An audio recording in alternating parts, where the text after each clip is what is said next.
Hi guys, Mel the Terrain Tutor here again with another video, and it's a back to basics, and this back to basics video is on basing materials. And what I mean by that is the stuff we build our terrain on to keep it stable, yeah, and to put it on the actual table. And there's a whole load of different basing materials you can use depending on what job you're doing. So what I'm going to do is I'm going to slowly work through the various basing materials, yeah, show you what's out there, give you the pros and cons of them. Then it's down to you what you want to use for your projects. Okay, so let's get cracked on. I'll move the camera down so you can see what I'm doing on the desk, and we'll take it from there. Camera down, guys. Okay guys, let's start off with the basing material, and straight off the first thing we've got is simple cardboard. Okay, now this is nothing special. It's been raided from my favourite cereal, which is Cocoa Pops. Okay, and it's quite thin. It's got sheen on the side, yeah, and then rough on one side. And it may seem strange to say this is a basing material, but it actually is. Now, I wouldn't build houses or, you know, structures on top of this, but what this comes in really useful for is putting underneath your polystyrene hills. So for example, if I was to build a polystyrene hill, I could put it on top of there, draw around it, cut it out, glue this onto onto the base, and because it's so thin, yeah, it's not going to cause any warping issues. It's going to glue quite nicely, it's going to blend into the edge quite nicely. And what it'll do is it'll give a protective covering to the bottom of the polystyrene. So as you're playing on it, you know, the white bits aren't getting chipped on the table and breaking off, yeah. It's just like sealing the unit.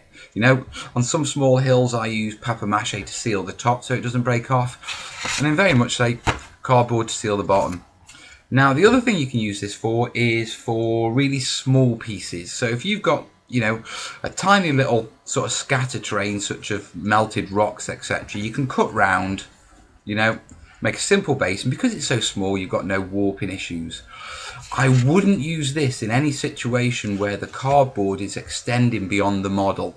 Yeah, because what you will get is you will get tatters, you will get damage, yeah? So, anything where your model needs to sit flush with the table with minimal base, yeah, and you're just looking at a protective base for it, cardboard works really well. Now, moving on from cardboard, we have corrugated cardboard. Okay, and if you can tell by the green splats that this is the piece I used when I was making the simple hills tutorial. Okay, now ideally you keep away from this stuff. Yeah, it isn't brilliant for making Wargames terrain, to be perfectly honest. Yeah, but if this is all you've got to hand, then there's a few little tips. Now, if you notice, with it being corrugated, what that basically means is it's got these wavy lines. Okay, and then it's layered top and bottom with a cardboard sheet, and that gives it rigidity. But because the wavy lines, the rigidity only goes in one direction. So to try and bend it that way, quite rigid. But bend it that way, nothing at all. You know, it completely, yeah, no stability whatsoever. But if you were making Wargames terrain, what you could do is you could cut your base out of this, then cut an identical base but in the opposite orientation. And what I mean by that is, so at the moment these lines are going this way. If you were to cut another piece and put it on top with the lines going this way, yeah, it would stop it from bending both ways, and that would be quite rigid. Okay, so if you really have to use cardboard, yeah, corrugated cardboard, then you're going to need to put at least 2 layers. Yeah, of course you're going to have the nasty edges. Yeah, so they're going to need filling with filler and graveling over, and then sealing. Like I say, it isn't ideal, but if it's all you've got, then you can do it, but it needs a bit of work. It needs to be structured, i.e. get the corrugated lines to cross each other to give it a bit of stability. I mean, that will mean you're ending up with quite a thick base, but there's nothing you can do about it. So that's cardboard, corrugated cardboard and cardboard. Yeah, they're the sort of things that are easily around the house. Now the next one I want to show you is something a little bit more specialist, and this stuff is called Foamboard. Okay, and it's a white sheet, and what it is, yeah, is this is 5mm thick, and it's polystyrene foam with cardboard sheeting on top and bottom. Okay, and this stuff is really quite rigid. It's good. Yeah, you can make bases out of it. It will tatter at the sides. Yeah, you can cut it, you can sand it, you can smooth it over. Yeah, going from what you got from the cardboard, this is probably, you know, your first sort of decent step, so to speak. Yeah, there are some techniques to using and cutting it, and what I'll do is I'll cover those in another back to basics video, because there's quite a few things I can talk about with foam board. Yeah, but as a basing material, it will do, and you can get this from your sort of local hobby shop, and it's not expensive. I think I paid about 90p for this. Yeah, you can get bigger sheets. I buy A2 sheets, which are pretty big, and they cost me about £1.50. Yeah, so as a basing material, it's not bad. Okay, now moving on from foam board. Yeah, one of my personal favourites, cake bases. Yeah, you may have seen it in a previous video. In fact, I guarantee you've seen it in a previous video of mine. Cake bases, you find them in the supermarket, dirt cheap. They're the things that people build wedding cakes on and bring them out. Yeah, and all it is, it's fiberboard. Yeah, covered with a reflective film, reflective foil, and you can peel the foil off. Because it's low density fiberboard, you can work it with, you know, a steak knife. You can sand it. It doesn't require any specialist tools. These are dirt cheap, and you can get them in any local supermarket. So for building odds of terrain, odds pieces, you know, this stuff is brilliant. Safety warning, you do need to wear a mask with this stuff because of the fibres. Now, rather than going into it too much on here, what I'll do is somewhere up here or here, I'll put in a link to my quick tip I did on building bases out of this stuff, and if you're interested, you can have a look at that. So, cake bases, definite plus. Yeah, if you're looking to do a few pieces or get into a building terrain, this is what I recommend. Okay, now if you want to take it a step further and go a bit more formal with your terrain, shall we say, and something more sturdy, stuff that's designed to last, then what you're looking at is sort of proper woodworking boards, etc., proper materials. So what I've got here, and it's heavy, this is a piece of plyboard. Now this is quite a thick one, but I picked this one because it was an odds and ends, but you can actually see, I'm hoping, the actual plies, which are the layers. And what this is very much like what I recommended with the cardboard. It's alternating layers of cross fibre, which makes it really sturdy and really dense. Now, to work with this stuff, you're going to need proper tools. So saws, power saws, sanders. You know, you're not going to get through this with a steak knife. Yeah. Plyboard can warp a little if it's left near moisture, but for terrain, you know, if you're building a big board, it may be an issue, yeah, but for terrain, yeah, it's not an issue at all, to be perfectly honest. It is heavy duty, it is reasonably expensive, and, you know, unless you can get odds and ends of it, you know, you're going to have to buy a pretty big piece to what you could start working with. Yeah, but that's plyboard, and it's there, and it's an option. Yeah, I can tell you, you know, you build your base out of this stuff, and it's not going anywhere fast. You know, this stuff is going to last. Yeah, another option for you is chipboard, and once again, this is a massive bit, mainly so I can show off what it's made from, and let's hoping you can see that.